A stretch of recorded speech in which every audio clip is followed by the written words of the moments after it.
Se refaire une popularité en se laissant tourner comme ça, en épluchant les pommes de terre dans la cambuse, c'est tellement dérisoire que c'est pas du tout l'honneur, c'est plutôt le contraire, c'est la honte.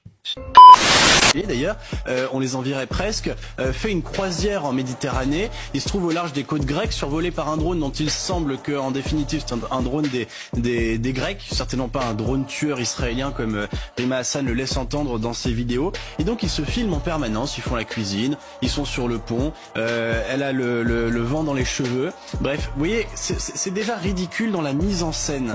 Ça ressemble au fond à du cirque. On remarquera d'ailleurs au passage qu'ils ont bien sagement attendu le début du mois de juin pour faire cette croisière méditerranéenne. Il y aurait eu un peu plus de cran en janvier. En réalité, on a le sentiment très fort que ces militants se moquent de Gaza et des Palestiniens. Ils veulent surtout redire leur haine d'Israël. Oui, bien sûr. Alors la cause palestinienne est devenue à notre époque le grand fourre-tout de l'extrême gauche. On crie Gaza comme on a hier crié Mao dans les amphithéâtres, ou comme on faisait de Cuba l'épicentre d'une révolution mondiale contre l'impérialisme américain.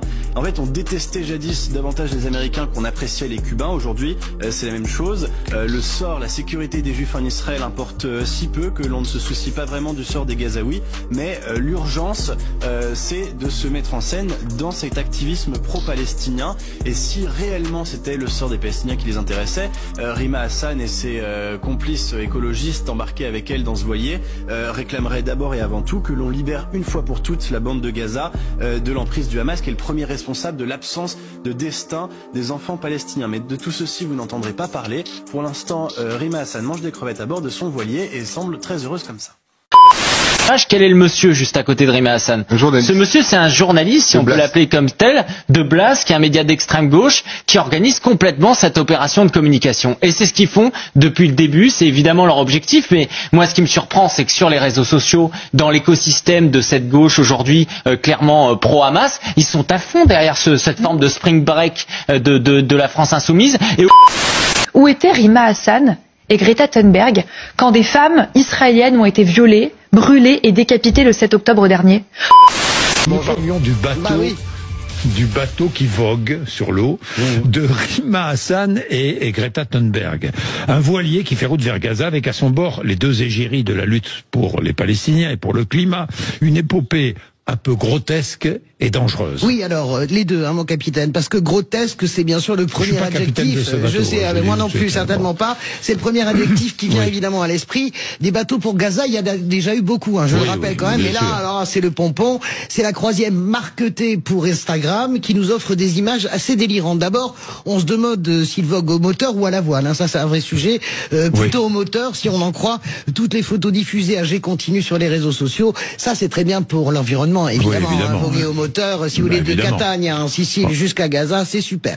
Grotesque ensuite parce que le numéro de drama queen de Rima Hassan est en fait assez lassant. Avant le départ, elle disait « Je suis prête à donner ma vie pour la cause palestinienne ». Autrement dit, elle l'attendait, elle soupçonnait que l'armée israélienne pouvait la battre. La même envoie ensuite des vidéos mal éclairées, vous voyez, angoissée car le bateau est survolé par des drones, forcément. Réveillés 2 fois dans la nuit, les pauvres. Des méchants drones, des méchants Israéliens en repérage pour éventuellement raisonner le bateau. Pas du tout raté, car en bas, c'était des drones grecs qui surveillent, et c'est bien normal, leurs eaux territoriales. Et puis, elle en appelle directement à Emmanuel Macron. On ne sait toujours pas pourquoi, ce matin. Pour escorter le voilier, censé transporter de l'aide humanitaire. J'en parlais avec Eric, on faisait les comptes. Ce matin, ça se résume à quelques centaines de kilos de farine, de couches de bébés et de produits gynécologiques.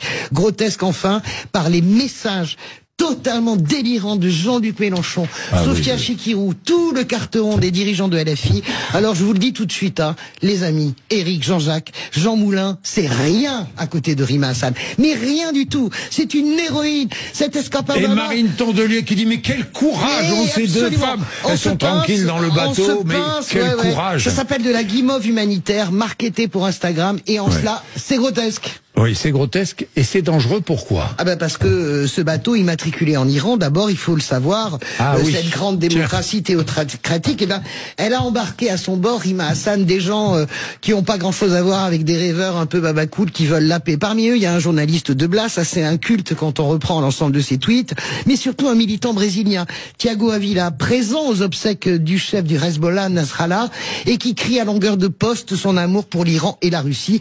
Ses pro-chevaliers, selon lui qui lutte contre l'impérialisme. Pourquoi je dis dangereuse?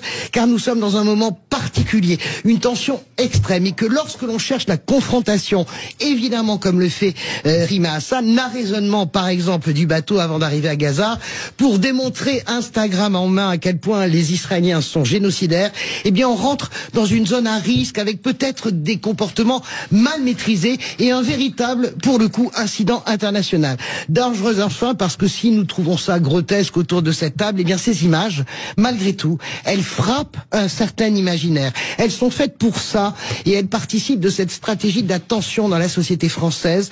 Cette forme d'obsession répétée ad nauseam depuis le 7 octobre 2023 est en train de créer des fractures terribles, pas simplement à gauche, dans l'opinion. C'est totalement dévastateur. Et au fond, je vais le dire, parce que ça me coûte de le dire, mais Rima Hassan et Jean-Luc Mélenchon ont réussi à imposer le mot génocide dans le débat public, ou l'expression État génocidaire, ce qui est évidemment faux, mais qui est désormais acquis. Et ça, c'est une tragédie sur le plan de la sémantique politique. La tragédie du 7 octobre a entraîné la tragédie de Gaza qui doit cesser parce que c'est insoutenable. Tout autant, et je le dis ce matin avec force, que le cynisme des insoumis et de l'extrême gauche, de Rima Hassan en tête, qui instrumentalise absolument ce drame absolu à des fins politique purement électorale. C'est un scandale grotesque et dangereux.